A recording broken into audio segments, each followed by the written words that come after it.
جب سورج لپیٹ لیا جائے گا اور جب تارے بے نور ہو جائیں گے اور جب پہاڑ چلائے جائیں گے اور جب بیاہنے والی اونٹنیاں یوں ہی چھوڑ دی جائیں گی اور جب وحشی جانور جمع کیے جائیں گے اور جب سمندر آگ ہو جائیں گے اور جب روحیں جسموں سے ملا دی جائیں گی اور جب اس بچی سے جو زندہ دفنا دی گئی ہو پوچھا جائے گا کہ وہ کس گناہ کے سبب قتل کر دی گئی،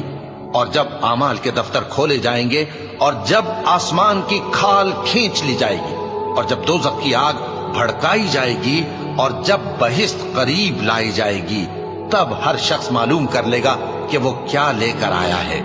بس میں ان ستاروں کی قسم کھاتا ہوں جو پیچھے ہٹ جاتی ہیں اور جو سیر کرتے اور غائب ہو جاتی ہیں، اور رات کی قسم جب وہ پھیلنے لگتی ہے، اور صبح کی قسم جب وہ نمودار ہوتی ہے، کہ بے شک یہ قرآن اس فرشتہ عالی مقام کا سنایا ہوا